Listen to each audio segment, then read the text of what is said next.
من يوم ما أذكر كان دائما في حولنا حيوانات، بس كان دائما مصيرهم غير معروف، مثل هالسلحفاة اللي من يوم ما كنت صغيرة هي موجودة في حوشنا وكنا نعتني فيها.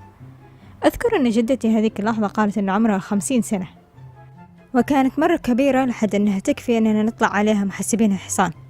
ما أذكر بس إذا ركبت عليها أم لا، بس أعتقد أني كنت أشوف خواتي وهم يركبوه وأنا كنت جبانة من بعيد لأني أخاف. بس في يوم من الأيام لما نحن رجعنا من المسبح، تخيلوا شو حصل للسلحفاة. هي ماتت بسبب صعق كهربائي في الحوش، لأنها كانت تسويها على واير مفتوح. تعرفون، تسويها تقضي حاجتها. أذكر لساتني وجه السلحفاة والدم من عينها، كان مرعب مع أنه كان عمري 5 ل 6 سنين. الحيوان اللي بعده كان عصافير، كانوا عصفورين اشتريناهم. جدتي كانت تعتني فيهم بس ما أذكر عنهم كثير. أذكر بس واحد منهم مات بسبب غير معروف، وحررنا ثاني لأن خفنا أنه بيموت، بس يمكن مات بسبب آخر ألا وهي الحرارة القاتلة. أتمنى أنه حي وما أكلته قطة. اللي بعده كانت أسماك اشتريناهم بس ما أذكر كم عددهم.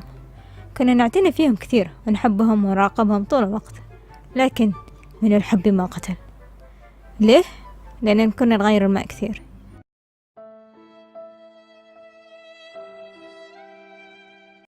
تعتقدوا أننا تعلمنا بعد كل هذا؟ للأسف لا. خالي بعد هذا أعطانا عصافير وخبرنا نعتني فيهم لمدة، بس خالي أبدا ما سأل عنهم وقال لنا نعتني فيهم في النهاية. نحن طبعا حاولنا نرفض في البداية، بس في النهاية أخذناهم. هم كانوا 3 عصافير، كنا نعتني فيهم طبيعي، بس بعد مدة واحد منهم مات.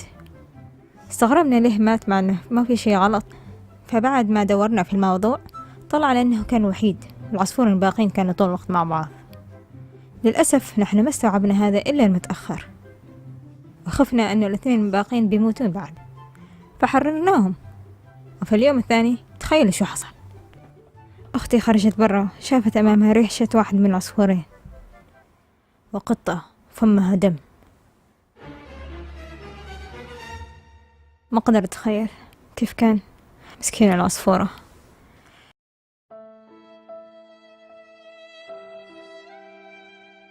خالي بعدها بمدة قال لنا نعتني بأسماك، بس هالمرة تأكد أنه بياخذهم فوافقنا. هالمرة حوض السمك كان عنده فلتر، والحوض كبير نسبيا، بس داخله 5 أسماك، 4 أسماك طبيعية وسمكة تنظف الحوض. بس الحوض كان شكله صغير عليهم، فبعض الأحيان لما نقوم الصباح نحصل واحد منهم على الأرض لأنه قفز من الحوض. بفضل هذا واحد منهم ما لاحظنا عليه بسرعة ومات، وبقى 4 أسماك في الحوض. شو حصل لهم؟ يب، 3 منهم ماتوا. ليه؟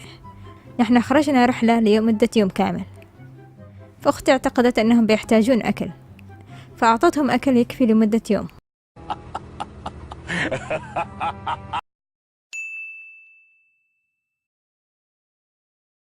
لكن لما رجعنا البيت حصلنا ريحة معفنة مرة، وحصلناهم ماتوا لأنهم انفجروا من الأكل فائض، وظلت السمكة اللي تنظف الحوض حية ورجعناها لمحل الحيوانات.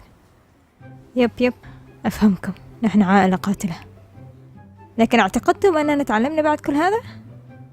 لا، للأسف أبوي كان يبغى عصافير ثانية بعد. اشترينا عصفورين أولا، وهالمرة هم ذكر وأنثى يسلون بعض. وهل تعتقدون أن هذا يكفي؟ لا، أبوي بعد كان يبغى عصافير أكثر، فاشترى عصفورين من نوع آخر وخليناهم في قفص ثاني.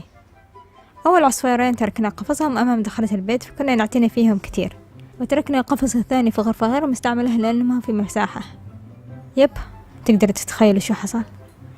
غرفة غير مستعملة، ما حد يدخل لها، ما حد يذكر العصافير اللي هناك، يساوي موت العصافير.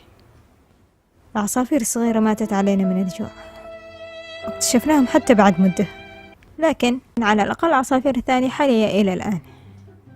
فتعتقد أن عندنا أمل؟ يمكن، أعتقد. شو تأخذون من هذا الموضوع؟ لا تعتنوا بأي حيوان ما تقدروا تفهموه وتهتموا فيه. إذا لساتكم تبون تعلموا كل شيء عن هذا الحيوان، ولا تقتلوهم مثلنا. إن شاء الله بحكي عن تجاربنا مع القطط في فيديو آخر. شكرا على المشاهدة وعلى تحملكم هالفيديو and take care.